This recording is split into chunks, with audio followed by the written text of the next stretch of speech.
encuentra, como ustedes ven, esta es una resonancia hecha después, por supuesto, pero corresponde a esta zona donde había una contusión hemorrágica temporal derecha. Con lo cual es ingresado rápidamente al quirófano y esas son pues las situaciones en las que uno sí puede hacer algo. El neurocirujano hace excelente su trabajo, hace una lobectomía, una resección de la punta del lóbulo temporal, saca lo que es el tejido necrótico, pues y luego ya viene todo el proceso de la hospitalización en terapia intensiva, en el cual pues hay una serie de complicaciones, especialmente relacionadas con la hipertensión endocraniana. En este caso, pues, esta es una resonancia hecha un año después. El chico estuvo 3 meses en estado vegetativo. Luego, paulatinamente, en los siguientes 3 meses comenzó ya a tomar un poco de contacto con el medio hasta que finalmente retornó la conciencia. ¿Cuáles son sus secuelas actualmente? Es un chico que tiene un retardo un deterioro cognitivo muy, muy importante, con manifestaciones neuropsiquiátricas, trastornos de memoria y trastornos de función ejecutiva. Tiene una disartria y una espasticidad con algo de ataxia y sobre todo lo que más preocupa es su deterioro cognitivo, ¿no? Con lo cual, pues, como ustedes pueden ver en esta resonancia, al haber perdido tanta materia cerebral, pues es lógico que ya no sea la misma persona eh, eh, académicamente bien preparada, lastimosamente, no puede inhibir impulsos, tiene una lesión en el lóbulo frontal y pues no tiene memoria, tiene una severa pues atrofia, pues ya lo poco que le quedaba del lóbulo temporal y pues también hay algo de atrofia del otro lado. Con lo cual pues siempre hago hincapié en base a estos dos casos que fueron más o menos seguidos, digo seguidos, en el lapso de un año habrán sucedido los dos casos, eh, y pues dejan mucha enseñanza en cuanto a la importancia de la prevención, puesto que en cuestión de minutos la vida de estos dos jóvenes cambió totalmente, y de haber pasado, de tener un futuro brillante y asegurado, pues desde el punto de vista personal, pues pasaron a ser dependientes y de hecho, pues este joven, si bien es cierto que está conectado con el medio, pues requiere una vigilancia constante, puesto que tiene obsesiones, tiene manías, de pronto se pone agresivo y pues imposible volver a retomar su vida habitual. Fíjense, este es cómo queda su cerebro después de toda la lesión, el hecatombe inicial. En otros casos existen traumatismos directos sobre la cara y estos traumatismos suelen a veces ser tan peligrosos como los otros que hemos visto, porque aquí con esta fractura conminuta de todos los huesos faciales, aquí tampoco se puede reconstruir nada en agudo. En agudo todo esto sangra hacia adentro, sangra hacia adentro debajo del panículo adiposo, del tejido celular subcutáneo, de la piel, y pues también los pacientes pueden entrar en shock hipovolémico y fallecer. Otro dato importante es que pues si el paciente tiene pues una hemorragia intraparenquimatosa, pues ahí sí la cosa es diferente, ¿no? Porque ahí pues hay situaciones que se pueden manejar mejor, pues ahí viene el neurocirujano nuevamente, hace su hemicraniectomía y con lo cual libera de esa lesión ocupativa por el trauma. Hay pacientes que desarrollan hematomas subdurales bilaterales, esto se ve generalmente en añosos. Recuerden que los hematomas subdurales bilaterales a veces no dan muchos síntomas, y dan síntomas desde el lado donde el hematoma es más grande. En este paciente había estado ya con cefalea varios meses y después cuando ya hace el déficit motor, entonces ahí recién consulta al médico, pensando de que tenía un problema cerebrovascular. Pero el cuadro clínico no encajaba en un cuadro ictal, encajaba en algo progresivo por el inicio de los síntomas. El paciente no recordaba que haberse golpeado la cabeza, como les decía, los hematomas sudorales a veces pueden cursar con traumatismos menores o a veces el paciente lo que tiene es algo de deterioro cognitivo. Y entonces piensan que como ya es muy mayor, todo le atribuyen a cuestiones de la edad. Y entonces tienen que ustedes tener en cuenta que las enfermedades degenerativas que llevan a deterioro cognitivo, por ejemplo el Alzheimer, no son de instalación rápida, son de instalación muy lenta, pasan 2, 3 años de pérdidas ocasionales que se van haciendo más frecuentes, de fallas en la memoria, y ahí recién se hacen como realmente sintomáticos. En cambio, en estos casos podría el paciente presentar un deterioro cognitivo en pocos meses. En esos casos, pues es reversible. Este es otro joven que también eh, eh,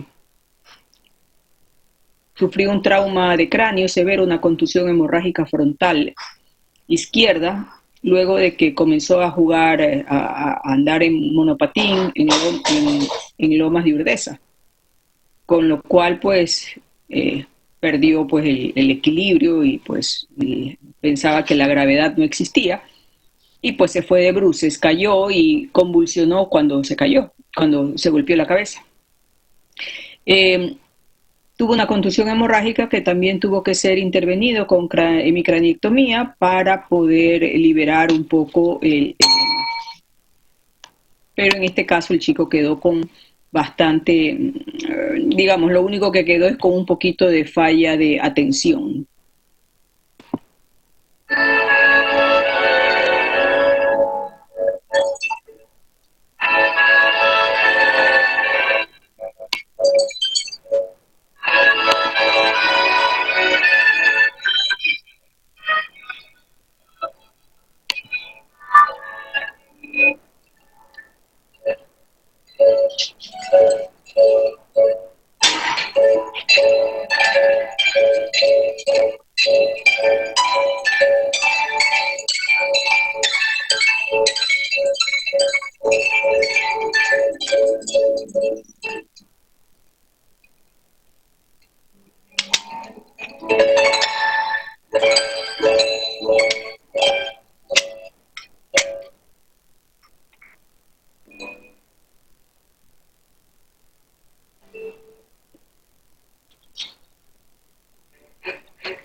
este es otro caso de una joven que fue atropellada por una bicicleta, y también este sí fue un caso pues realmente un accidente, porque no, digamos, un accidente no provocado en todo caso. La paciente tuvo contusiones frontales y temporales bilaterales, estuvo en coma, en terapia intensiva algún tiempo, y esta resonancia es más o menos 6 meses después del traumatismo. Estuvo en terapia intensiva como un mes y medio, y ya después recuperó conciencia, pero quedó con fallas cognitivas importantes. Esta chica había terminado de hacer un MBA fuera del país, y ha borrado de su parte cognitiva todos estos conocimientos, o si los tiene muy, muy débiles, de manera que no los puede ejecutar, no tiene función ejecutiva, de tal manera que tampoco puede tener nuevos aprendizajes.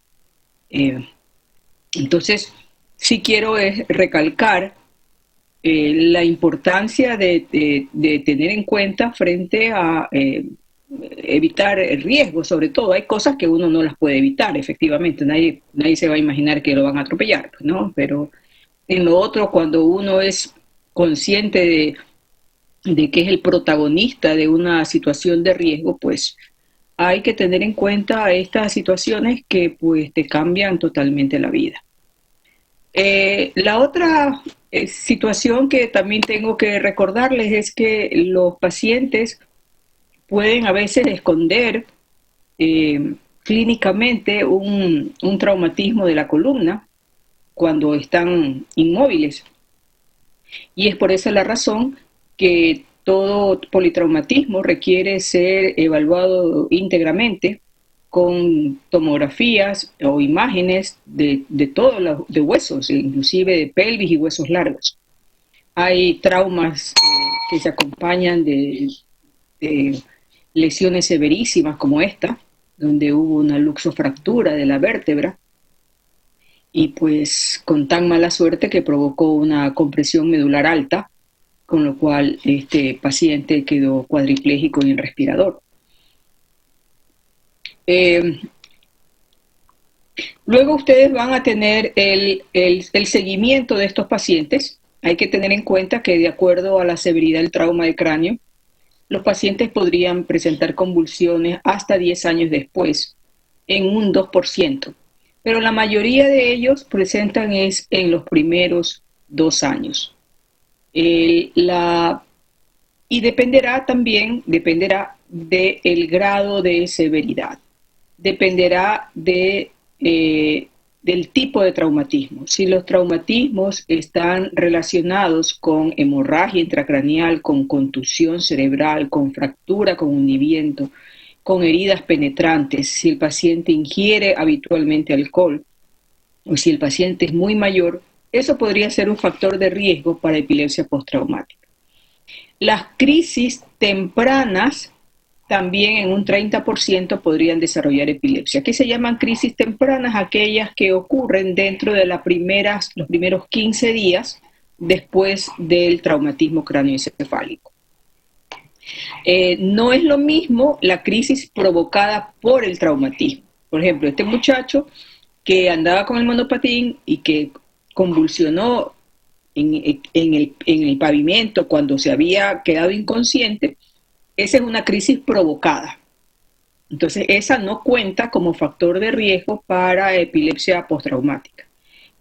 Pero si las crisis empiezan en las primeras semanas estando hospitalizado por el trauma, eso sí es un factor de riesgo. De los 3 pacientes estos con traumatismo severo que les he presentado, el primero, el de la lesión axonal difusa, quedó con crisis convulsivas, él toma anticonvulsivantes. El segundo no ha quedado con crisis convulsivas, nunca desarrolló convulsiones. Y la chica, la última de las lesiones bifrontales y bitemporales, esa sí desarrolló crisis convulsivas un año después. Entonces, los pacientes que desarrollan crisis convulsivas suelen tener una epilepsia que es difícilmente curable.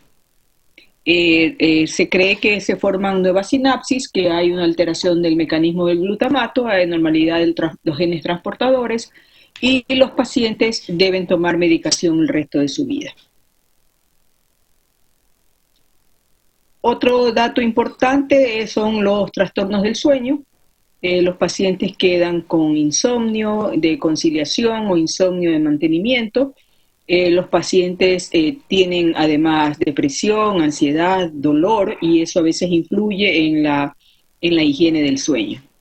Los trastornos neuropsiquiátricos y las alteraciones cognitivas. Y por último, la encefalopatía traumática crónica, que es un término relativamente nuevo. Me refiero a que ya es un tema habitual dentro de del contexto de un trauma de cráneo, en el sentido de que antes no se conocía como se va conociendo en el camino, que se está relacionado con degeneración cerebral, tal como ocurre en las enfermedades degenerativas, producto de traumatismos repetidos. Y se ha encontrado que quienes reciben traumatismos directos sobre el cráneo, ya sea en este caso por deportes, pues están en riesgo de desarrollar a largo plazo un deterioro cognitivo que suele a veces presentarse después de varios años. Y de hecho, pues cuando fue inicialmente descrita, se describió en boxeadores, algunos de ellos ya retirados, algunos de ellos ya en etapa de jubilación, y lo mismo se ha descrito en los jugadores de fútbol americano. Se considera que si de los estudios que se han hecho, si se hiciera resonancia magnética de los boxeadores, probablemente, de acuerdo a un estudio, el 75% de ellos tendrían imágenes en resonancia magnética que tendrían relación con el trauma craneal y que no son sintomáticos. En estos casos, pues es la acumulación, la suma de los traumatismos lo que genera la degeneración neuronal, tal como pues se expone en esta película, que habla mucho sobre los intereses entre la parte deportiva y financiera y los clubes, etcétera, tratando de ocultar un poquito de información, y pues es algo que cada vez y cuando se tiene mayor evidencia de lesión, y que pues obliga actualmente a advertir a quienes se dedican a este tipo de deportes o a quienes los padres ponen a los hijos en este tipo de deportes sobre las posibilidades de lesión a largo plazo.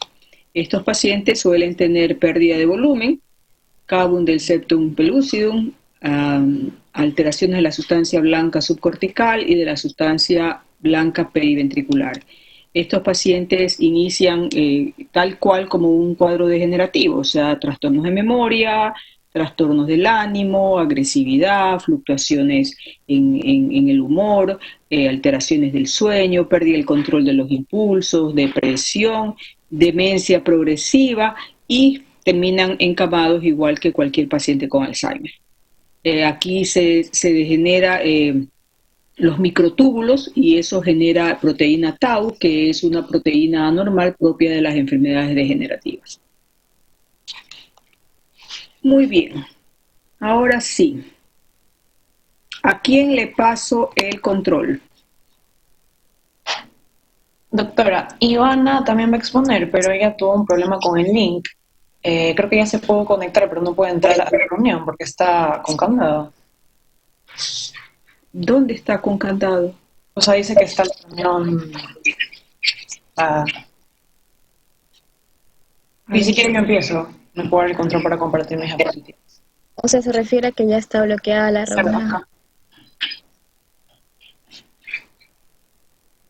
Está bloqueada.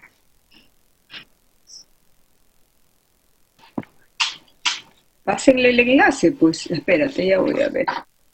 Sí, o sea, dijo que no podía entrar porque tuvo un problema con el link, pero ya cuando se le abrió. Pasa el enlace. Es lo mismo que está pasando.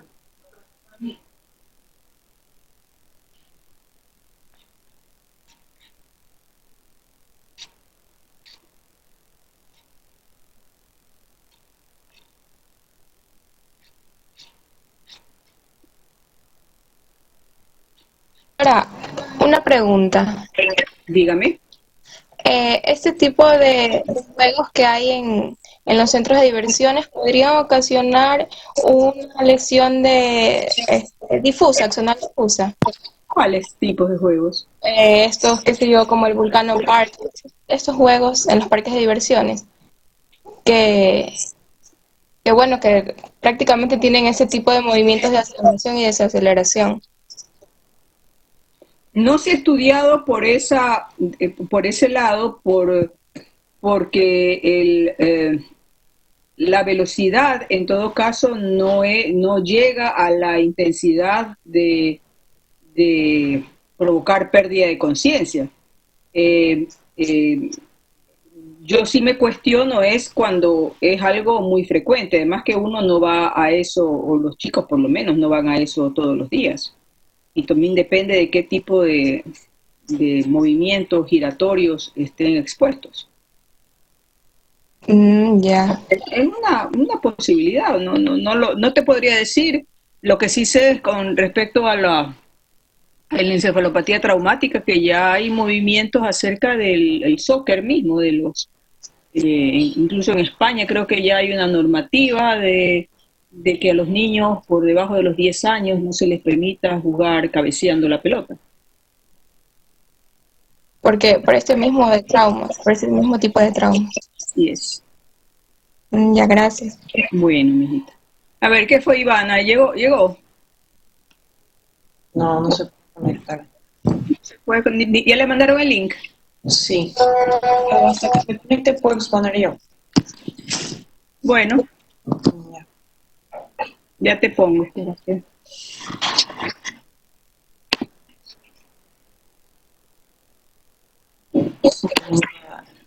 ¿Y cómo comparto pantalla? Allá abajo, Hay la flechita. una flechita hacia arriba.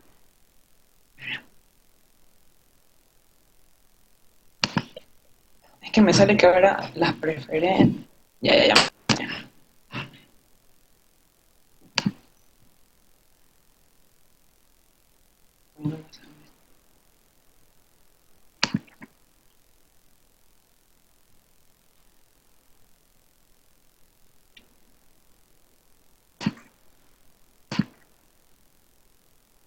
No me sale la opción. O sea, me sale como si no fuera host. A ver, tienes compartir contenido. Sí, o sea, sale la flechita, pero me sale que tengo que abrir las preferencias del sistema y abro y hago clic para que le dé permiso, pero no me sale. Pon en tu pantalla, abre primero en tu pantalla la presentación. A ver, creo que ya lo arreglé. Ya, sí, ya está abierto.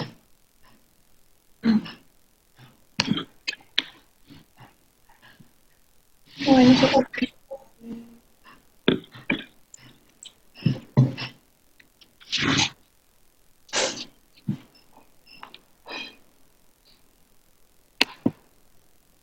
¿Ya pudiste? no, ¿Tienes abierta tu presentación? sí, Ya, y cuando dice compartir contenido, es que no me sale esa opción, porque me sale... en la flechita de abajo, no te sale compartir Mapa. contenido. Un ratito, déjame ver si alguien me puede ayudar proyectándolas. Daniela, puede ser que, o sea, como tienes Mac, a veces te bloquean, no sé. Eso me ha pasado y tienes que ir a seguridad y ahí darle acceso total a Sí, WebEx. sí, que lo que parece. Perdón, Yo también tengo Mac. a ver, voy a volver a poner, última vez. Compartir contenido. Te tienen que salir varias pantallitas. Uno que dice pantalla, otro que dice Ya, Word. voy a empezar y alguien me va a hacer el favor de proyectarlas. Ya, un ratito. Ah,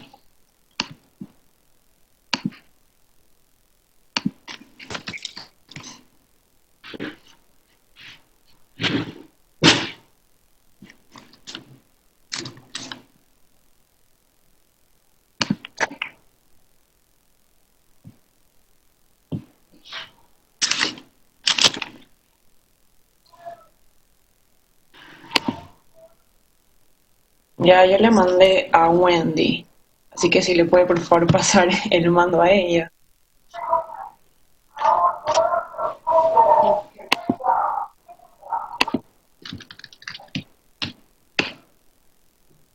Ya le mandé a ella. Ya, Ya, doctora, ya me está está mandando. 1 minuto para descargarlas y le proyecto. Ay, qué. Carlos Rodríguez dice, va a empezar a partir. ¿Es Wendy o Carlos Rodríguez? Ya, pero no sé si esa sea la última versión que Yo, le yo mandé.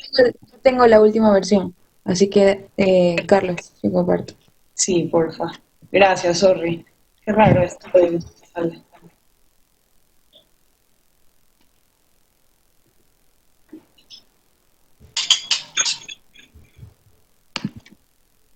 Ya me avisas cuando se puedan ver, ¿ya? Ya.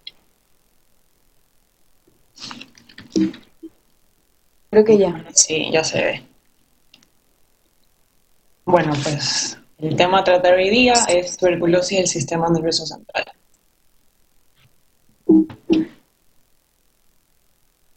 Ya, hay diferentes maneras extrapulmonares de infección por Mycobacterium tuberculosis y son meningitis tuberculosa, tuberculoma, absceso tuberculoso, radiculomielitis, síndrome inflamatorio de reconstitución inmune, iris, sus siglas en inglés, y la coinfección con VIH, y estos son los temas que vamos a discutir hoy día.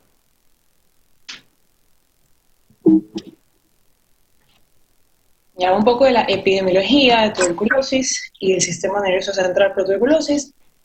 Es que en las regiones con prevalencia donde la tuberculosis es alta, es muy común que las diferentes formas de afectación en el sistema nervioso central por tuberculosis sea frecuente, más que nada en niños y en jóvenes. A diferencia de en regiones donde la prevalencia de tuberculosis es baja. Aquí la forma predominante es la meningitis tuberculosa y se encuentra más que nada en adultos y con la enfermedad reactiva, enfermedad tuberculosis pulmonar. Ya, un poco de la patogenia, para poder entender mejor, es que durante la basilemia, después de una infección primaria o una reinfección, una reactivación tardía, se establecen los tubérculos dispersos en el cerebro o en las meninges o también en el hueso adyacente. Entonces, la ruptura de un tubérculo, más que nada en el espacio subaracnoideo o en meninges aracnoides, es el evento característico en el desarrollo de la meningitis tuberculosa. Una vez que esto se rompe, se derrama esta proteína tubercular en el espacio subaracnoideo y produce una intensa reacción de hipersensibilidad que lleva a una inflamación más que nada marcada en la parte basal del cerebro. Y aquí es donde se empiezan a manifestar los síntomas, que pues se encuentra un exudado gelatinoso que produce una masa fibrosa que envuelve a ciertos nervios craneales y también compromete el polígono de Willis.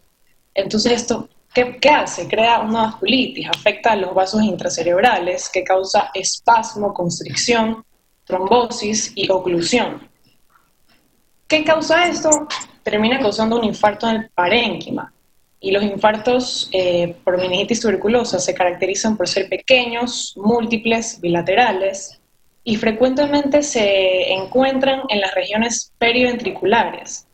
¿Y por qué es esto? Porque, como mencioné, hay una afección en el polígono de Willis, más que nada en los vasos profundos. Hay una arteritis en las arterias lentículo-estriadas y por eso se afectan estas regiones. Y las estructuras más involucradas son el tálamo, la cápsula interna y los ganglios basales.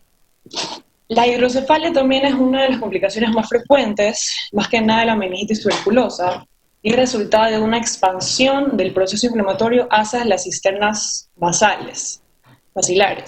Y también hay, pero con menos frecuencia, una hidrocefalia no comunicante, que es gracias a la obstrucción del acueducto. Ya, los factores de riesgo relacionados con la tuberculosis en el sistema nervioso central son desnutrición, alcoholismo, la infección por sarampión, ya sea que el paciente lo tenga actualmente o lo haya tenido antes en cualquier etapa de su vida, neoplasias, pueden ser benignas o malignas, el uso de medicamentos inmunosupresores y uno de los factores de riesgo más importantes es el VIH, que al tener VIH positivo aumenta 5 veces más la probabilidad de la afectación al sistema nervioso central por tuberculosis. Peor aún si este paciente tiene un recuento de célula CD4 menor a 100. Ya, ahora les traje un caso clínico. Se los voy a presentar y al final de la exposición me van a decir cuál creen ustedes que es el diagnóstico. Después de yo también haberles presentado cada una de las afectaciones del sistema nervioso. Entonces, está un varón de 47 años de edad, ex adicto a drogas por vía parenteral y con infección por VIH, que se conoce desde hace 6 años y toma tratamiento antirretroviral de forma irregular. Este ingresa a través del servicio de urgencias por cefalea de 3 semanas de evolución de localización holocraneal que aumenta tras la maniobra de Valsalva. Y su intensidad ha seguido un perfil progresivo que interfiere con el sueño y requiere dosis crecientes de analgesia. Se asocia con vómitos y la familia reconoce un enlentecimiento mental y episodios confusionales, recortados durante las cuales realiza movimientos repetitivos en las manos y de succión. Y en los 4 días previos a su asistencia a urgencias, refería inestabilidad en la marcha, diplopía e hipersomnia diurna.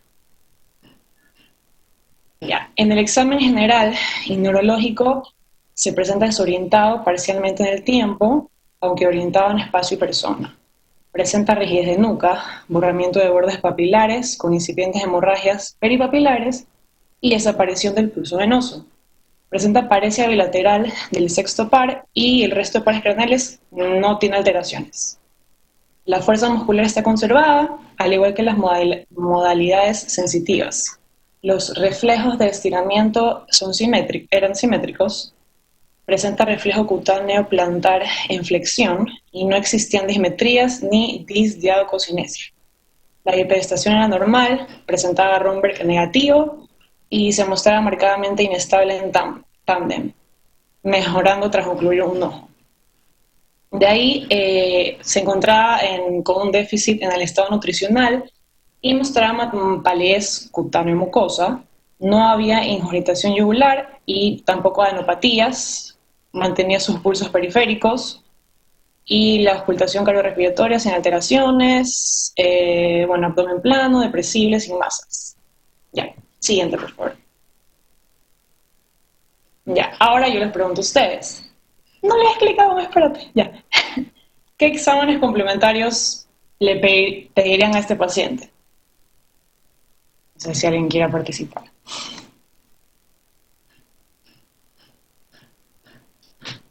Hola.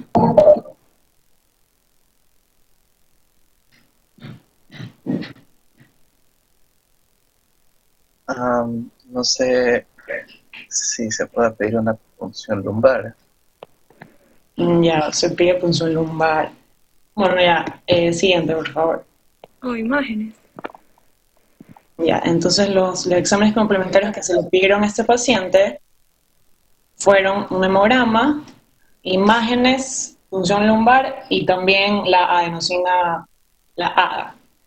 En el hemograma presentó una anemia normocítica normocrómica con una hemoglobina baja, leucopenia con linfopenia, sede plaquetaria normal, la BCG está en 56, hipernatremia, y tener las transaminasas aumentadas, y bueno, coagulación normal. Hazle clic también, por favor. También en imágenes, mostrar una radiografía normal, ecografía abdominal con un patrón compatible con hepatopatía crónica, sin lesiones focales, electrocardiograma, ritmo sinusal. En la TC de cráneo, mostraba una hidrocefalia comunicante. En la resonancia magnética, borramiento de surcos corticales y ventriculomegalia, con captación meningia basal, y no había lesiones ocupantes de espacio. Y en el electroencefalograma, un trazado de lentificación difusa. Bueno, siguiente, hazle clic. Y ahí en la punción lumbar, el líquido cefalorraquídeo presentaba pilocitosis linfocítica con hiperproteinorraquia y con una glucorraquia en el límite inferior, es decir, que tiene hipoglucorraquia. Ya, siguiente. y la estaba elevada con 14 unidades internacionales por litro. Mandaron a pedir exámenes para la PCR de Mycobacterium tuberculosis, pero está en espera, aún no tiene la respuesta, y también la baciloscopía fue negativa y el cultivo también está en espera. Hasta ahora tenemos eso. Entonces ahorita les voy a explicar cada cosa para que al final me digan qué creen ustedes que es el diagnóstico. Ya. Empezando con la coinfección con VIH. Más del 50% de pacientes que tienen VIH desarrolla una tuberculosis extrapulmonar. Y al tener VIH positivo, aumenta 5 veces la probabilidad de presentarse en el sistema nervioso central. Asimismo, aumenta el riesgo de progresión a una enfermedad reactiva, es decir, si estaba latente. Hay un desarrollo paradójico de los tuberculomas intratecales al momento de que estos pacientes toman la terapia antirretroviral y tienen la terapia también antituberculosa. Y también en los pacientes que tienen una infección de VIH avanzada y toman la terapia antirretroviral altamente activa, desarrollan como un factor de protección, por decirlo así, para tener tuberculosis. Y como hay una estrecha relación en pacientes tuberculosos que tengan VIH positivo, en cada paciente que se diagnostique con tuberculosis hay que hacerle prueba de VIH. Ya, ahora la meningitis tuberculosa. Esta es la manifestación más común de tuberculosis en el sistema nervioso central. Muy frecuentemente se encuentra en niños con menos de 1 año de edad. Y su presentación clínica está en que en estos niños el 75% tiene una tuberculosis pulmonar activa. Y la meningitis ocurre unos 3 meses después de la infección primaria. ¿Y cómo llega a infectarse el sistema nervioso central? En este caso, hay 2 hipótesis. La primera sería el resultado de una infección en el espacio subaracnoideo de un foco, es decir, de un tubérculo de la corteza adyacente. Y la segunda es una diseminación hematógena. Y esto se confirmó porque un hombre intentó suicidarse con una inyección llena de bacilos tuberculosos y a los 86 días desarrolló meningitis tuberculosa. Entonces sí es una manera también de diseminación. Ya. Los síntomas que tiene meningitis tuberculosa se desarrollan de manera insidiosa o abrupta, ya depende. Viene con fiebre, vómitos, apatía y afecta ciertos pares craneales, específicamente el óptico, el abducens y el facial. En la neuroimagen está una triada. Una de las importantes es, las características importantes es el realce meningio basal, la hidrocefalia y los infartos en el parénquima cerebral, supratentorial y en el tallo encefálico. La hidrocefalia es, como ya lo mencioné, una de las complicaciones más frecuentes en la meningitis tuberculosa y se da por una obstrucción en el flujo de líquido cefalorraquídeo, más que nada en las cisternas basales, que llegan a bloquear y a obstruir el espacio aracnoide. Siguiente. Y ahora los tuberculomas. Estos tuberculomas pueden desarrollarse en el cerebro, en la médula espinal, en el espacio subaracnoideo, subdural, epidural. Y a menudo están acompañados de un edema circundante y un realce, como podemos ver en la imagen. En la resonancia magnética está en T2, vemos en esas flechas lesiones nodulares realzadas tras la administración de contraste con un edema perilesional. En los adultos, los tuberculomas se encuentran típicamente supratentorial y en niños infratentorial. La presentación clínica son cefaleas, convulsiones, déficits neurológicos focales y papiledema. Y bueno, pues en la neuroimagen se ve también un centro gaseoso, pero las características en T2 y en FLAIR pueden cambiar de acuerdo al tiempo de la lesión. Pueden ser hipointensas, isointensas o hiperintensas. Siguiente. Hay una imagen en un corte coronario donde también se pueden ver esas lesiones nodulares a nivel del puente. Ya. Siguiente. Y ahora el absceso tuberculoso. Este es mucho menos frecuente, ocurre en menos del 10% y es una etapa posterior al tuberculoma que ocurre después de la granulación.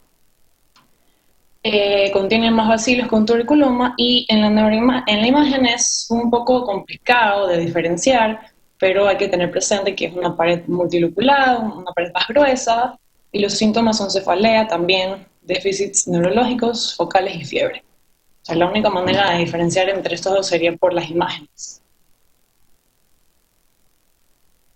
Ya, ahora la radiculomielitis.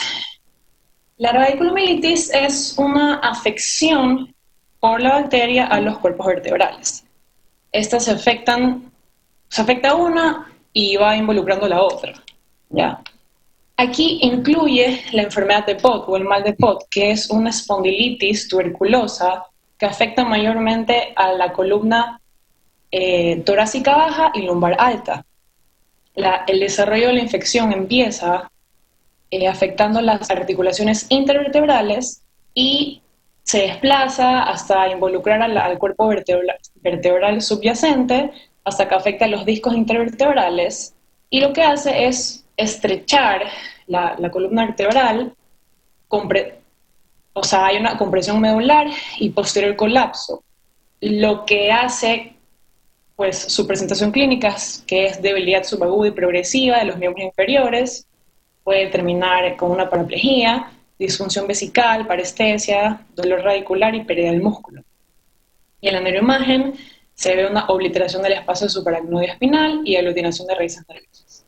El tratamiento, la administración de corticoides más la terapia antituberculosa ha servido bastante, y existe la triada de Pott, que es cifosis, absceso paravertebral y déficit neurológico. Aquí tenemos una imagen, si haces clic por favor, que se puede ver esa lesión, ese absceso en la columna, cómo va afectando a los cuerpos vertebrales. Ya. Ahora, el síndrome inflamatorio de reconstitución inmune es una respuesta inflamatoria hacia una infección previa o una infección no diagnosticada, después de iniciar el tratamiento o la terapia antirretroviral altamente activa, que obviamente es para los pacientes con VIH. Estos dos síndromes responden a los esteroides. Sin embargo, el síndrome de desenmascaramiento hay que darle un tratamiento para la infección subyacente. Entonces, en el síndrome de desenmascaramiento es una infección oculta que no había dado síntomas, no había dado signos, pero al momento que el paciente con VIH empieza a tomar esta terapia altamente activa, el sistema inmunitario reconoce la infección, entonces hay una inflamación.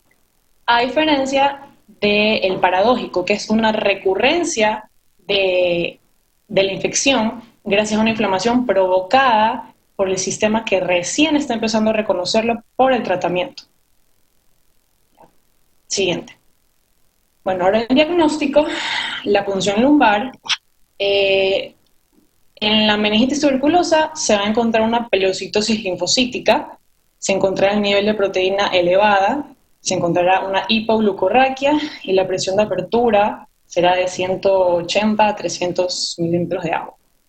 También está la adenosina desaminasa, la ADA, que es una enzima del metabolismo de la purina asociada con la proliferación y la diferenciación de linfocitos. Esta se produce en el tejido linfoide, en la corteza cerebral también, y no es tan específico, pero se ha comprobado que si hay un nivel más alto de 8 unidades internacionales sobre litro, sin duda es una meningitis tuberculosa.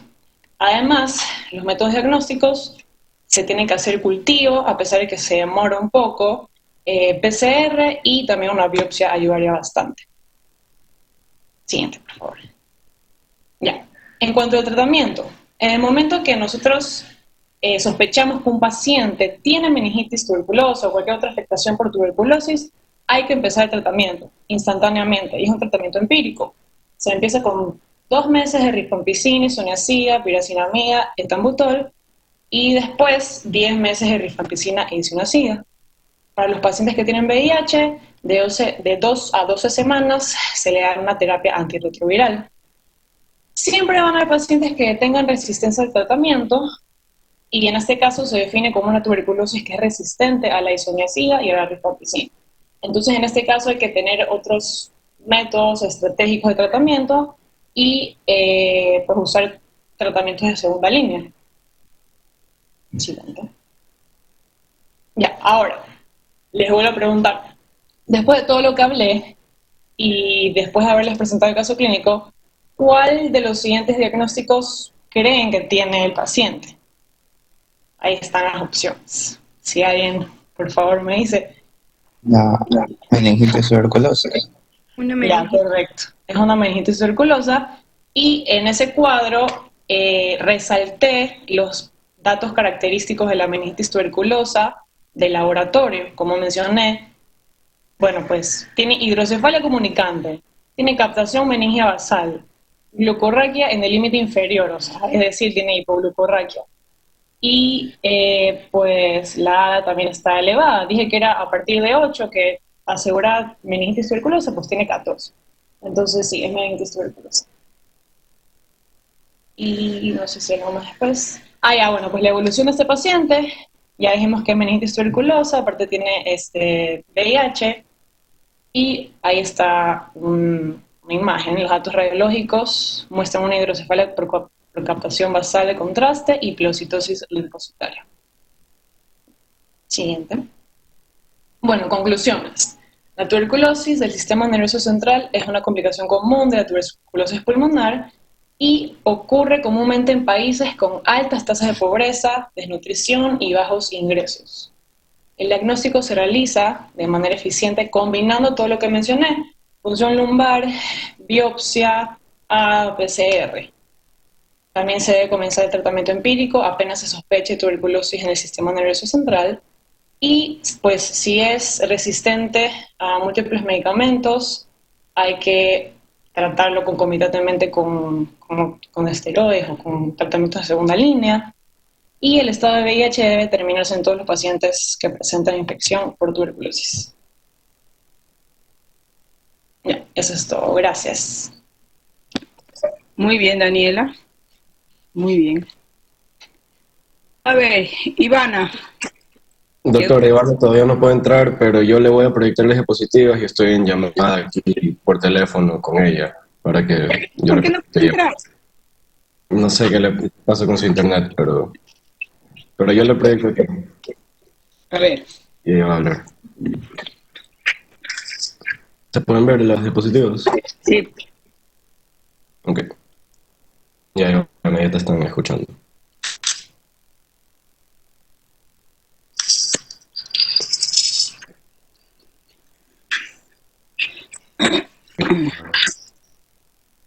Ya, dígame cuándo. Ya, ahorita, ya estás. Buenas tardes a todos. Disculpa, doctora, no me valen los proxies, me bota de la página y no pude entrar hasta ahorita. Así que, bueno, lo voy a exponer de esta manera. Mi tema es infección del sistema nervioso por herpes virus. Herpes virus. Todos los miembros de la familia Herpesviridae tienen moléculas estructurales similares compuestas del núcleo bicatenario de ADN. Este está rodeado por una cápside compleja y una bicapa lipídica como envoltura. Estos herpes virus tienen 3 subfamilias de herpes. Se llaman alfa, beta y gamma. Alfa se encuentra el virus de herpes simple tipo 1, tipo 2 y virus varicela zoster. Mientras en la subfamilia beta se encuentra el citomegalovirus y el virus del herpes humano 6. Y en gamma el virus de Epstein-Barr. También se ha identificado para causar infecciones neumológicas graves. Los virus ingresan al sistema nervioso por 2 mecanismos principales, los cuales son diseminación hematógena y diseminación neural. Un ejemplo de diseminación hematógena son las infecciones de herpes neonatal, que son como resultado de una viremia materna, como una infección transplacentaria del neonato que conduce a una enfermedad diseminada, ya sea por piel, cerebro, ojos, hígado y glándulas suprarrenales. Mientras la diseminación neuronal, un ejemplo es la que es infección directa por contacto genital durante el parto, ya que se conduce a una diseminación neuronal directa desde la mucosa del bebé al sistema nervioso central, resultando en encefalitis. Continúo. Sí, por favor. El éxito final de la patogénesis viral depende de factores ambientales, susceptibilidad inmunológica del huésped y variación genética. La presentación clínica puede dificultar el diagnóstico por su naturaleza heterogénea. Puede dañar casi todos los lugares del neuroeje, incluyendo retina, nervios craneales, parénquima, tronco encefálico, cerebelo, médula espinal, nervios periféricos. En el parénquima va a causar cerebritis, encefalitis. Si se afecta de subaracnoides, va a estar neuropatías craneales como meningitis, radiculitis, ventriculitis. Si hay afectación de ojo, puede causar necrosis de retina, oftalmoplegia, neuritis óptica, queratitis, uveitis. Mientras en piel y ganglios va a haber herpes, neuralgia y zóster sin herpes. Además de si hay afectación por vasculopatías, arteritis, stroke isquémico y stroke hemorrágico. Mientras en médula espinal puede haber un infarto de médula espinal. La infección se debe en gran medida al experimento viral de la mucosa oral o genital, ya que esta requiere un contacto oral o genital cerca de humano a humano para la transmisión del virus de herpes, ya que son entradas a través de membranas mucosas o epitelio de la piel. Por virus de herpes generalmente se adquieren a través del contacto genital. Sin embargo, se sugiere que el virus tipo 1 y el virus tipo 2 son intercambiables en términos de ruta de transmisión y manifestación de infección humana. Las infecciones por herpes simple virus tipo 2 se adquieren a través del contacto genital y pueden causar encefalitis. Pueden obtener acceso al sistema nervioso central mediante diseminación directa a través de los nervios olfatorio o trigémino o de la diseminación hematógena de lesiones distantes. Además, existe una gran predilección por la corteza orbitofrontal y temporal, ya que sugiere la extensión directa a través de los nervios craneales, lo cual es lo más probable. Sí. Sí, por encefalitis por herpes simple. La manifestación neurológica más común del virus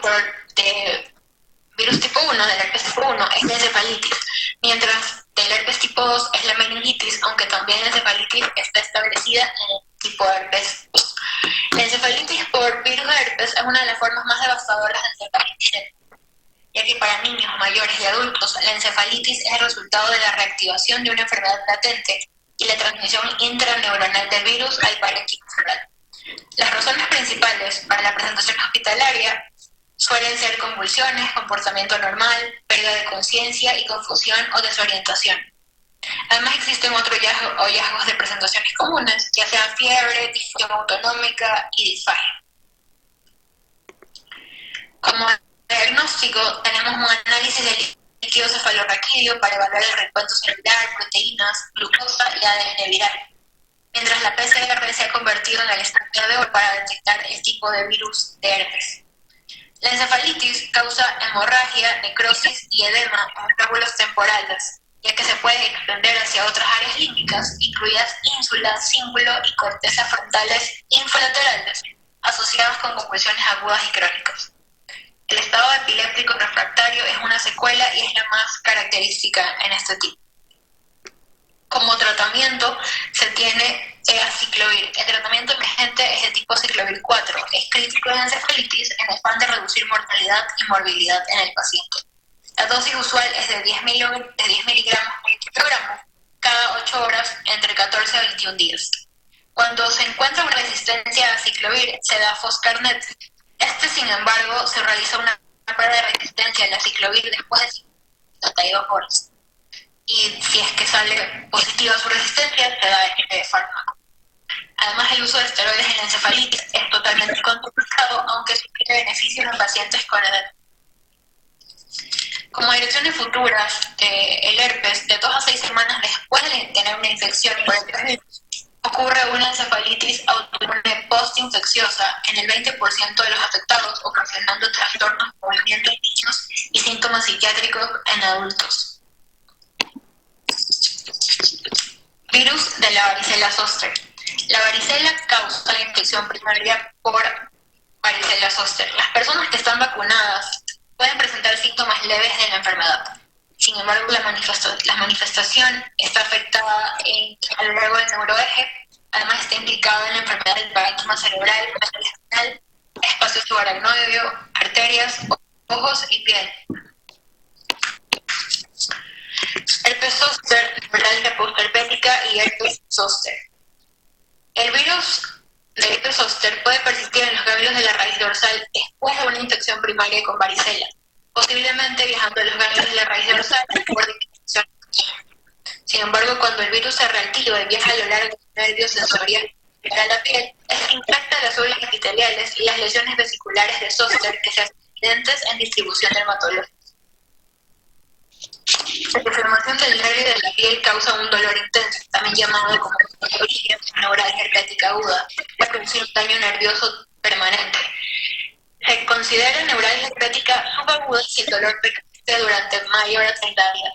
Posterpética si el dolor persiste más a 4 meses después de que desaparece la erupción cutánea. No hay erupción, es posible que el se haya reactivado cuando hay dolor neuropático.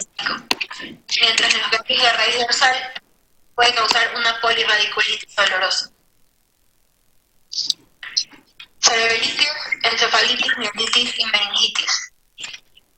El virus de Zoster puede causar disfunción del sistema nervioso central, puede causar cerebritis, rigidez de nuca, meningismo, fiebre, nistagmo, vómitos, dolores de cabeza. Sin embargo, otros signos de afectación del sistema nervioso central están hemiparesia, cambios sensoriales, tono normal, reflejos tendinosos y una encefalitis más difusa. Sin embargo, cuando la encefalitis es crónica, se observa mayormente en pacientes inmunodeprimidos como SIDA, leucoencefalitis, ventriculitis y mielitis. Los síntomas y signos típicos de mielitis, como debilidad en las extremidades inferiores, disfunción del y meningitis, son otras características de la disfunción del sistema nervioso central. Sin embargo, sus signos y síntomas típicos son los que acabamos de mencionar anteriormente, además de los hallazgos de la neurona motora superior.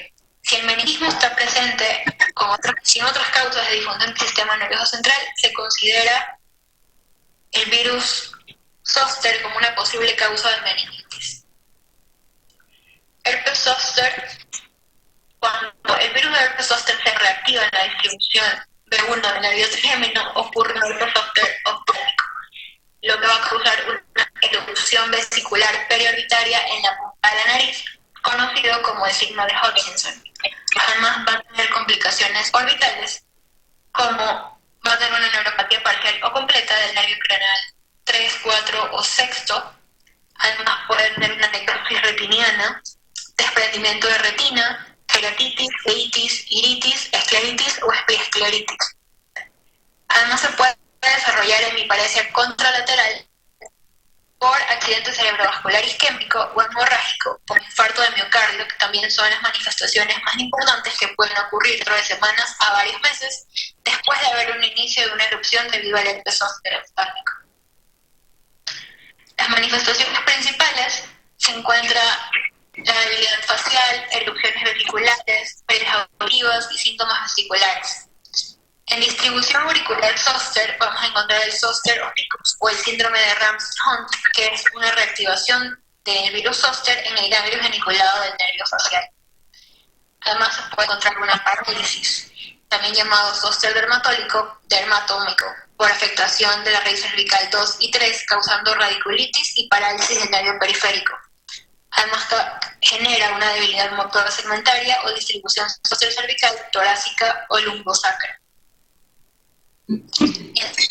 Accidente cerebrovascular y vasculopatía. El isquémico y el hemorrágico están asociados con la infección previa. Además, muy especial en el herpes zóster optámico. Sin embargo, el riesgo de un evento vascular adverso posterior durante al menos un año después de la infección. También puede ocurrir un infarto de la médula espinal, hemorragia intracerebral o subaracnoidea, aneurisma y disección arterial. La vasculopatía que puede producirse se da por un mecanismo para el desarrollo de encefalitis, neuropatías craneales, periféricas, enfermedad arterial, trombosis del seno venoso cerebral y arteritis granulomatosa de células gigantes de la aorta, arterias temporales. Como diagnóstico, son usualmente pacientes con pocos signos patognomicos y el diagnóstico depende de un alto índice de sospecha, cualquier manifestación de infección, demostración de hallazgos serológicos. El diagnóstico de varicela en un niño sin antecedentes se puede hacer en base clínica. Sin embargo, se puede utilizar mediante el cultivo de células de riñón o pulmón. además de inmunofluorescencia directa, utilizando anticuerpos monoclonales, PCR para detectar ácidos nucleicos y detección de la IgG en líquido cefalorraquídeo.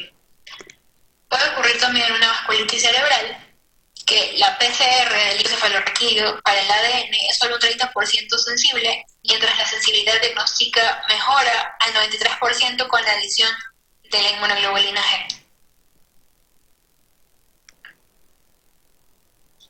En niños se debe evitar la aspirina dada una asociación con el síndrome de Rett. Además, en pacientes con manifestaciones del virus zóster en el sistema nervioso central, apelopatía o herpes ginecenoidal, se utiliza ciclovir 4 para la infección por herpes zóster en pacientes mayores a 50 años o pacientes con herpes zóster oftálmico. Se utiliza una terapia antiviral de 7 a 10 días. En adultos, el tratamiento con medicamentos antivirales acorta la duración de la erupción y hay una curación más rápida.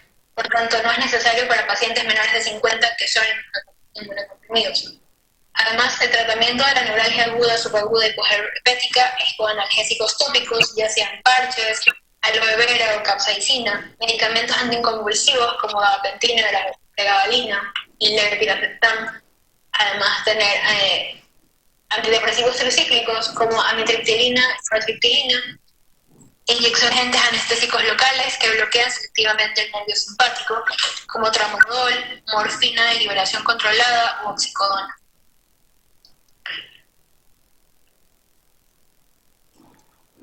Sí. Infección por herpes virus en inmunocomprometidos. Tenemos el virus de Epstein-Barr. Es común en niños y se resuelve espontáneamente con síntomas leves o sin síntomas. La presentación más común es la mononucleosis infecciosa, que se manifiesta con fiebre, linfadenopatía, faringitis y diarrea. Esto afecta el sistema nervioso central y el sistema nervioso periférico. Se producen casi exclusivamente por la reactivación del virus latente y inmunosupresión severa.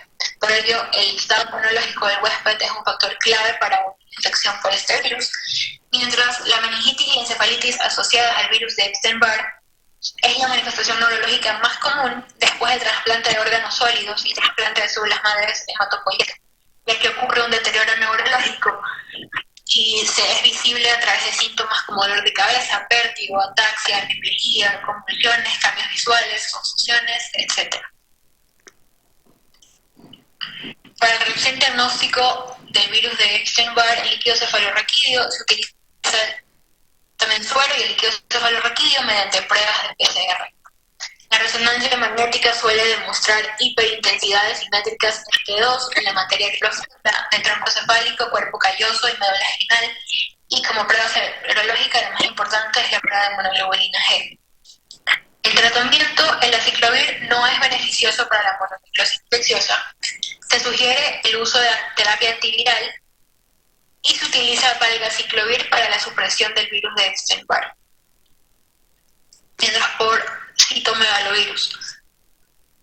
Los humanos son los únicos reservorios para el citomegalovirus y la transmisión requiere contacto directo de saliva, sangre, secreciones vaginales, semen o leche materna. Hay infección congénita y neonatal. Si es asintomática al nacer, pero los niños infectados continúan con riesgo de daño neurológico durante los 2 primeros años de vida. Si ya se presentan síntomas en el recién nacido, pueden ser retinitis, petequias, hepatosplenomegalia, microcefalia, calcificaciones, generan desarrollo de pérdida auditiva, desarrollo motor ineficiente, tienen un retraso del lenguaje y coriorrinitis. Además, la pérdida auditiva neurosensorial progresiva es la discapacidad más común causada por la infección congénita, mientras la segunda causa es la pérdida auditiva neurosensorial. Para el diagnóstico del citomegalovirus se utiliza el examen de orina y saliva para detectar ADN de este virus. Además, la serología no tiene ningún papel preponderante en esta enfermedad. Mientras el tratamiento son 6 semanas de ganciclovir o foscarnet y se utiliza con mayor frecuencia debido a la penetración superior del sistema nervioso central. Mientras en adultos se limita principalmente a pacientes inmunocomprometidos, su causa importante es el VIH-Sida. Pacientes con SIDA son susceptibles a una polirradiculopatía lumbosacra dolorosa puede causar debilidad y entumecimiento bilateral, y finalmente parálisis flácida. La punción lumbar como diagnóstico revela pleocitosis polimorfonuclear, proteínas elevadas y glucosa baja. Las pruebas confirmatorias se realizan por PCR de líquido cefalorraquídeo. Los pacientes por lo general presentan deterioro cognitivo, letargo, convulsiones, mientras la resonancia magnética muestra múltiples lesiones punteadas de alta intensidad que restringen a la disfunción de manera uniforme, y las lesiones suelen ser supratentoriales, subependimarias, subcorticales o infratentoriales. El tratamiento se utiliza Foscarnet cuando existe una resistencia al ganciclovir en los receptores de trasplante. Y como última es el virus de herpes humano 6, que es una enfermedad autolimitada de la infancia. También se detecta mediante pruebas de PCR en saliva, por lo que sugiere que es el principal modo de transmisión. La fiebre alta sigue siendo el síntoma más común, más restricciones de faringe conjuntivas y membranas hispánicas. Hay afectación en estas zonas. Además, la característica clínica distintiva es la rociola, que es una erupción morbiliforme después de que la fiebre disminuye. En raras ocasiones hay convulsiones febriles, y en adultos ocurren pacientes post-trasplante que están severamente agotados de células T. Como manifestación clínica principal es la encefalitis límbica fulminante, o también llamada encefalitis límbica aguda post-trasplante, con síntomas esenciales como dolor de cabeza, estado mental, convulsiones, hallazgos neurológicos focales. Los lóbulos temporales están comúnmente involucrados, va a haber estado epiléptico y amnesia anterógrada. La resonancia magnética demuestra hiperintensidades simétricas en lóbulos temporales medios con hipometabolismo, y esto se ve en las PET. Y el tratamiento es ganciclovir, y si genera resistencia, Foscarnet, Cidofovir y Brincidofir. Gracias. Muy bien.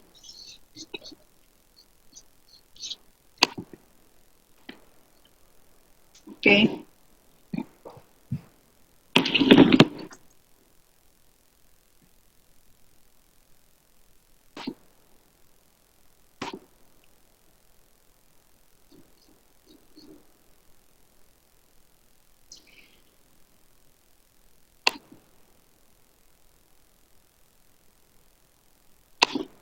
Un principio dentro del ejercicio de los pacientes neurológicos, con los pacientes neurológicos, es que en el caso de las neuroinfecciones se permite, y es más, es una obligación, es un mandato el iniciar tratamientos empíricos.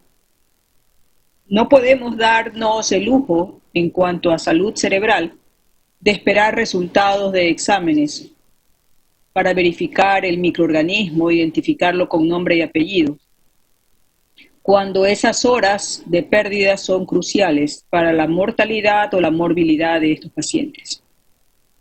Ustedes han escuchado de todas las neuroinfecciones que hay por múltiples causas, dos que dejan siempre secuelas, que son la encefalitis herpética y la meningitis tuberculosa. Y en las dos, al igual que en todas las neuroinfecciones, el tratamiento está indicado de manera empírica. De tal manera que lo peor que puede suceder es que usted le esté dando a su paciente una medicina que no necesita las primeras 48 o 72 horas hasta que tenga los primeros resultados, y después le retira lo que no ha necesitado. Pero esas 24 o 72 horas en un paciente con meningitis TB puede ser el significado entre la vida y la muerte. O con una encefalitis herpética también poder dejar una secuela definitiva con lesiones del lóbulo temporal y del lóbulo frontal, que como ya hemos visto en varias ocasiones, sus manifestaciones en la función cognitiva son muy importantes y no le permiten al individuo ser una persona independiente. Aquí hay que tener en cuenta, dentro del capítulo de neuroinfecciones, el rol principal que tiene el líquido cefalorraquídeo. Como ustedes saben, el líquido cefalorraquídeo está circulando constantemente en el espacio subaracnoide. Y el líquido cefalorraquídeo, pues como ustedes también lo saben, se forma en los plexos coroideos. Es básicamente una sangre filtrada luego se absorbe en las vellosidades aracnoideas arriba, y mientras tanto está circulando y se está formando constantemente el líquido cefalorraquídeo. Aproximadamente existe una cantidad de 120 a 140 mililitros de líquido cefalorraquídeo, otros pueden estirar hasta 150, pero lo importante es que se está formando constantemente, con lo cual hay que ir rompiendo el mito que la gente tiene cuando se hace una punción lumbar, pensando o que se va a quedar sin líquido y lo vamos a vaciar, o cuando piensan que van a quedar con una lesión definitiva. Salvo que una persona no experimentada haga la punción lumbar, pues es bien difícil que podamos hacer daño. Además que al principio todos nos podemos equivocar, pero ya es una cuestión de una técnica aprendida, como es colocar una vía intravenosa. En todo caso, la punción lumbar es el arma más importante para el diagnóstico de nuestros pacientes con neuroinfección, así como lo era la resonancia y el electroencefalograma en otras patologías previas que hemos visto. Hay que tener en mente dos grandes grupos de infecciones, las meningitis y las encefalitis. Las dos pueden coexistir y de hecho puede haber meningoencefalitis. En la meningitis, la afección es básicamente sobre las meninges y eso se da tanto en agudo, subagudo o crónico, estando las bacterianas y las virales principalmente en agudas. Y en subagudas y crónicas están principalmente la TB, las por hongos y las que son no infecciosas, como por ejemplo las meningitis carcinomatosas. Y en el caso de la encefalitis, la mayoría de ellas son virales, la mayoría de ellas son agudas. Y la gran diferencia clínica es por la presencia de alteración cognitiva en la encefalitis, del contenido de la conciencia en la encefalitis, a diferencia de la meningitis. Los dos pacientes pueden debutar con deterioro del nivel de conciencia. Pueden estar somnolientos, estuporosos o en coma. Pero en la meningitis sobresalen los síntomas meningios, la cefalea, la fiebre y la rigidez de nuca. En cambio, en la encefalitis, lo que sobresalen son las convulsiones, el estado de confusión mental, la agitación, los delirios, o sea, los trastornos, un trastorno neuropsiquiátrico. Y no hay signos meningios. Un caso típico de neuroinfección podría ser de una persona que es encontrada somnolienta, confusa, que había estado quejándose días antes de un dolor de cabeza y que había tenido fiebre. Solamente frente a esa sospecha de una infección, el sistema nervioso central puede provocar ya que la persona pueda decidir empezar un tratamiento empírico. Aquí hay que simplemente sospecharlo. En el momento en que se te viene a la cabeza la posibilidad de una neuroinfección, tienes que administrar medicación empírica. No importa si te equivoques, aquí se permite equivocarse.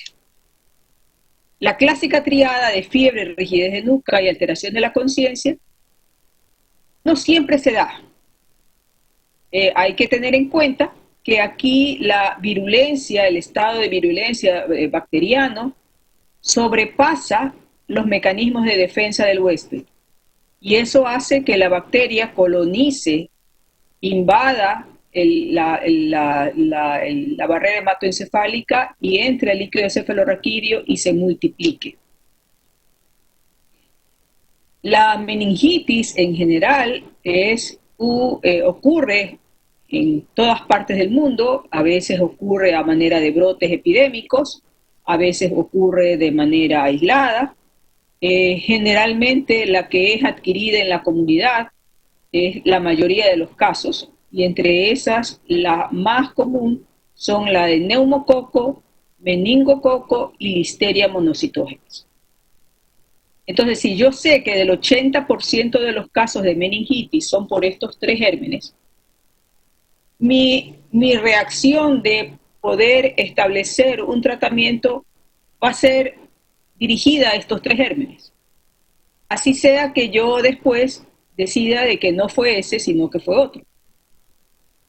El neumococo y el meningococo son más frecuentes en adultos, mientras que en los adultos mayores o en los inmunocomprometidos hay que considerar siempre listeria monocitógenes, que se ve más inmunodeficiencia. Pero también podría haber meningitis asociada con algún trastorno de salud. Por ejemplo, estafilococo, un paciente que tenga, por ejemplo, un absceso dental, que tenga una mastoiditis, que tenga una sinusitis, que tenga una neumonía. Ese germen puede viajar por vía hematógena y depositarse en el cerebro. Entonces hay que tener en cuenta las condiciones subyacentes del paciente.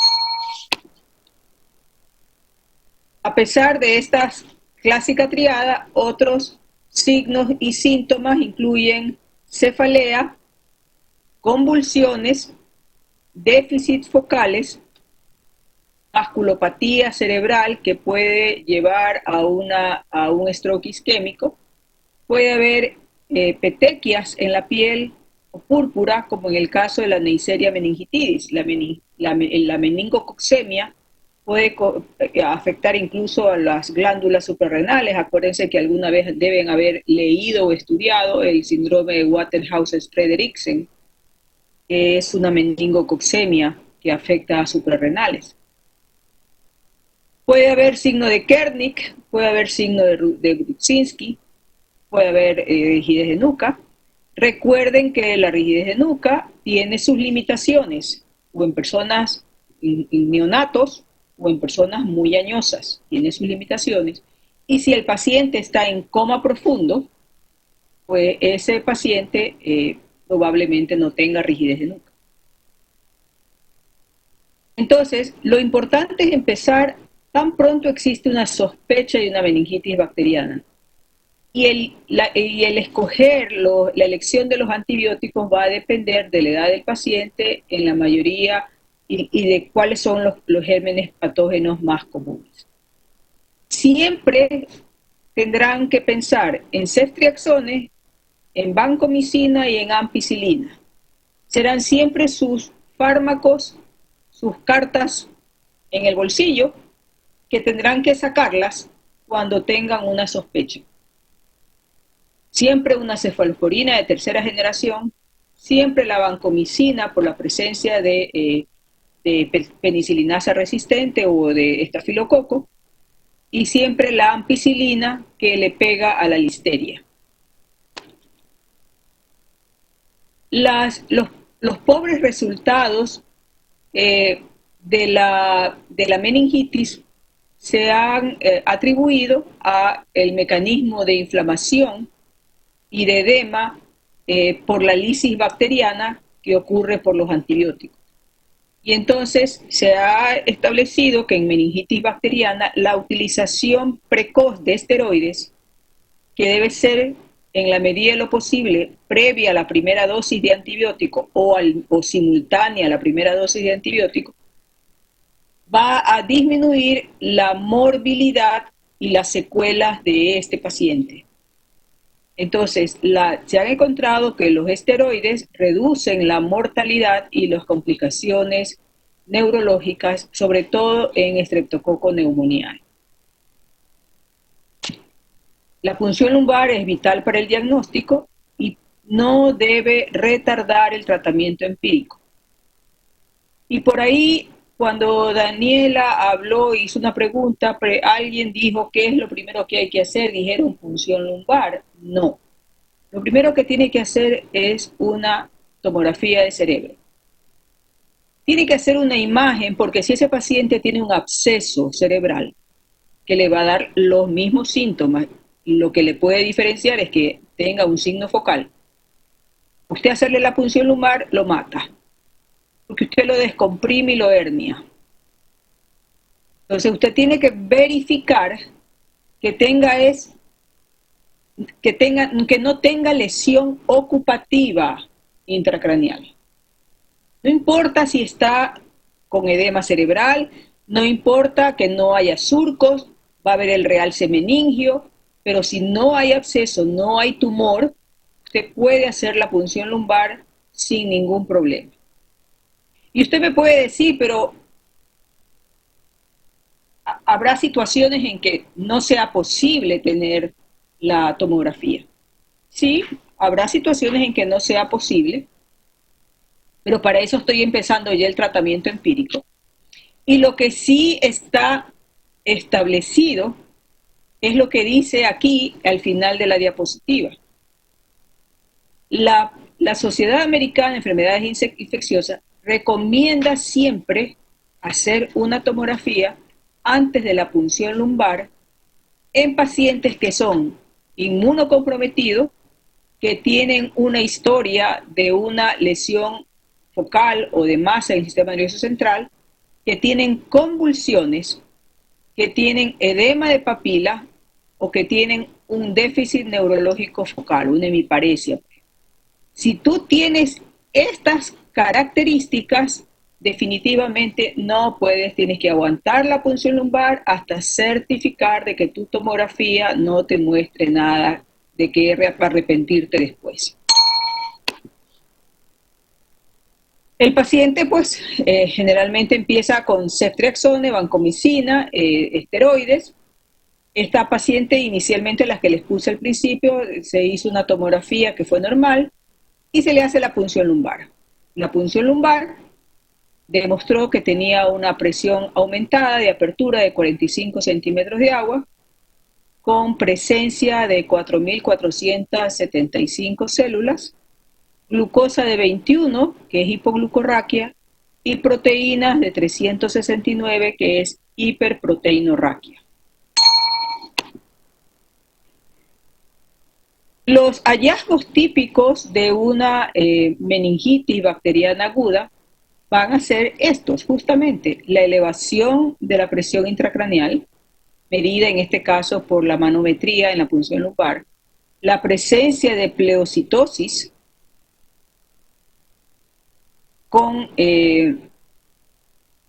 que puede ser desde 100 hasta 100.000 células, o sea, puede ser miles de células, la disminución de la glucosa y la elevación de las proteínas del líquido cefalorraquídeo. La glucosa normalmente es las 2/3 partes de la glucosa sérica. En el líquido cefalorraquídeo la glucosa es las 2/3 partes de la glucosa sérica. Con lo que hay siempre que tener por lo menos un valor referencial para ver desde cuándo a ese particular paciente le corresponde una hipoglucorraquia. Porque un paciente diabético, por ejemplo, que tiene 300 de glicemia, cuando usted le va a hacer la punción lumbar, las 2/3 partes de ese paciente van a ser 180 miligramos de glucosa. Eso significa que si él tiene 100 de glucosa en el líquido cefalorraquídeo, para él ya es una hipoglucorraquia, aunque la glucosa normal es 50-65. Entonces hay que tener en cuenta siempre cuánto es la glucosa sérica. La glucosa sérica se baja principalmente en las infecciones bacterianas y también se baja en las por hongos, en la tuberculosis, en la carcinomatosis meningia, en la neurosarcoidosis y en aquellos, por supuesto, que están en hipoglicemia.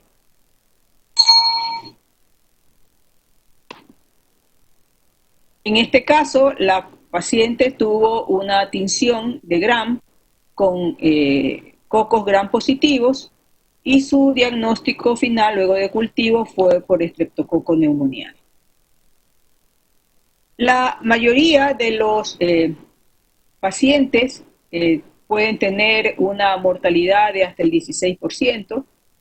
Podría haber morbilidad neurológica con hidrocefalia, con trombosis de senos venosos, con convulsiones, vasculopatía y stroke, deterioro cognitivo o, tal como lo dijeron ustedes, injuria de nervios craneales, especialmente en caso del neumococo, el octavo par es el que principalmente se afecta. Entonces, en la meningitis tenemos que tener en cuenta el cuadro clínico, la epidemiología, o sea, el grupo de edad del paciente y el germen causal más común o más probable, el estudio de líquido cefalorraquídeo. Hay que siempre hacer un hemocultivo, porque tiene que descartar que la bacteria esté solamente en el cerebro y no esté diseminada en el resto del organismo, también causando estragos.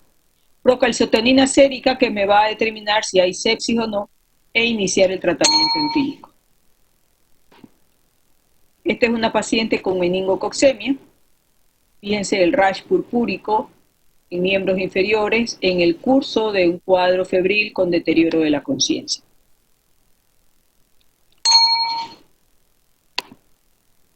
Y a esto es lo que yo me refiero. Si ustedes tienen esta imagen en el cuadro infeccioso, es porque aquí hay un absceso cerebral.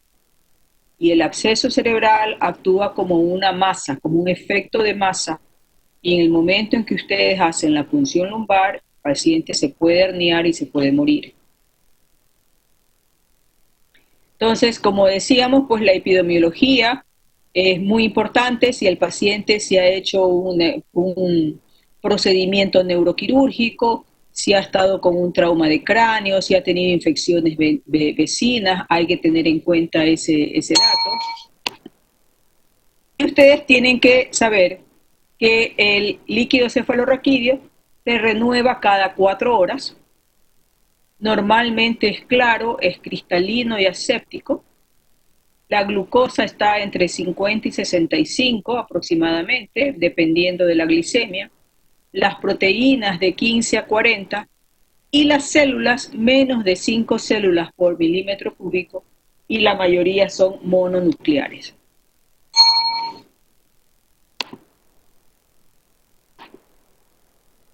Bien, nos vamos a quedar ahí. ¿Hay alguna pregunta hasta el momento? Sí, doctora, una duda. O sea, en los pacientes inmunodeprimidos que tienen VIH, una de las causas que debería pensar es infección. Pero, y en el caso de que fuera linfoma, que también puede estar asociado a fiebre de origen desconocido. Pues ahí la neuroimagen es la que te saca el linfoma. El sistema nervioso central tiene una característica típica de lesión en ala de mariposa alrededor de los ventrículos laterales. Sí, la imagen es totalmente diferente y a veces hay solamente el uso de esteroides. Al borrar eso ya tienes el diagnóstico, pero cada vez y cuando en el caso del linfoma se evita utilizar esteroides, justamente porque si es un linfoma y se borra a la imagen, después no tienes cómo comprobar el diagnóstico. Sí, pero podría darte fiebre y todo eso. Lo que pasa es que entra dentro del diagnóstico diferencial, definitivamente.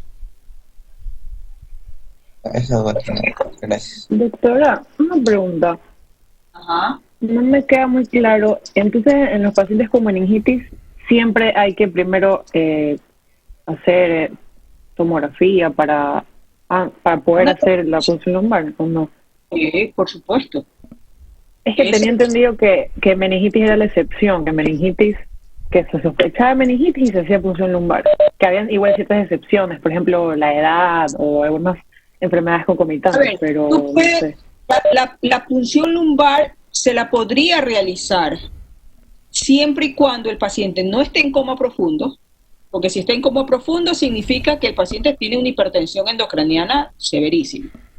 Si el paciente tú al estimularlo y tiene una hemiparesia, tú estás diciendo que tiene un signo focal. Y si tú al examinar, hacer el examen físico encuentras edema de papila, tienes claramente que hay una hipertensión endocraniana. Entonces, en esas tres condiciones, definitivamente no la podrías realizar la punción lumbar si no haces la tomografía. En las otras condiciones, si tienes exceptuando esas tres, te las puedes jugar, pero no es un buen ejercicio profesional. Hay cosas en la medicina que tenemos que hacerlas, por lo menos en nuestro medio, a veces como en la guerra. Pero si nosotros intentamos ejercer la medicina como debe ser, la parte académica y la parte científica nos dice que es más sano por el paciente y por el propio médico de certificar de que no ha ocurrido, que no hay nada dentro del cerebro y que tú le puedes hacer la punción lumbar. Porque tú puedes, supongamos que te juega la mala suerte del 1 en 1000 casos que tú haces la punción lumbar y el paciente después de la punción lumbar se deteriora y se muere. A las 12 horas se muere. ¿Tú cómo compruebas y cómo te defiendes diciendo de que tú hiciste la punción, que no es el efecto de la punción lumbar porque la tomografía estaba normal? O sea, en todas esas circunstancias tú tienes que prever. Si tú tienes la tomografía normal y dices, este señor, la punción lumbar no lo pudo haber matado porque su tomografía estaba normal, pero donde la tomografía le hacen después de la punción lumbar y resulta que tiene un tumor o un absceso, pues ahí sí no tienes cómo defenderte, porque estuvo mal, fue un mal ejercicio, fue una mala práctica el haber hecho la punción lumbar en un paciente con una lesión ocupativa. Doctora, yo tengo una pregunta. Y con respecto al tratamiento profiláctico, ¿se lo daría mucho antes de, o sea, sería después de las pruebas complementarias como la tomografía? ¿El profiláctico? ¿Cuál profiláctico? ¿O empírico? El empírico, perdón. No, el empírico le empieza desde ya. Ahí como sin tomografía, sin nada. Ah, ya. Y empírico es tan pronto se te prende la chispa, chusa, quizás es una neuroinfección, mándale ceftriaxona, mándale vancomicina y ahí vamos a la tomografía. ¿Y eso no podría modificar la tomografía? No, para nada. Para nada, ok, listo. Gracias. Doctora, disculpe, yo tengo una pregunta. En estos pacientes que se realiza la punción lumbar, sí se puede realizar cultivo, ¿verdad?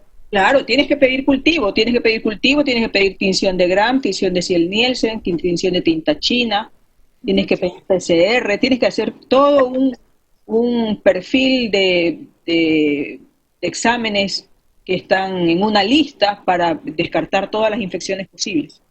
Ah, ya, ok. ¿Y cuánto más o menos demora los resultados del cultivo?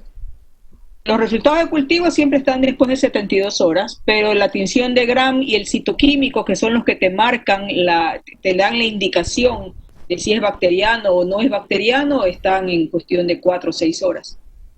Ya, ok, doctora, gracias. Bueno, niños, doctora, nos vemos. ¿Qué pasó? Tengo dos preguntas. Otra pregunta. O sea, dos preguntitas, pero es un poquito aparte del tema que vimos hoy. Lo que pasa es que el lunes aparentemente habían dicho que era feriado. Queríamos saber el curso, si usted va a dar clases el día o qué va a pasar. Yo voy a dar clases. El que quiere venir, viene. Y el que no quiere venir, no viene. Así de sencillo. Ya. Ok, doctor. Ya, y la otra pregunta. ¿El domingo hay elección? ¿Y por qué quieres saber tanto si el domingo hay lección? ¿Cuál es el problema? No, es que igual hay que saber, hay que estar como que... ¿Qué? ¿No sufras antes de hora? No, doctora Diego. No. El viernes tenemos la charla con Jorge Ortiz. Ah, sí, la charla. Ok, bueno, adiós, goodbye. Hasta luego, doctora. Chao, gracias. Ay, doctora, gracias.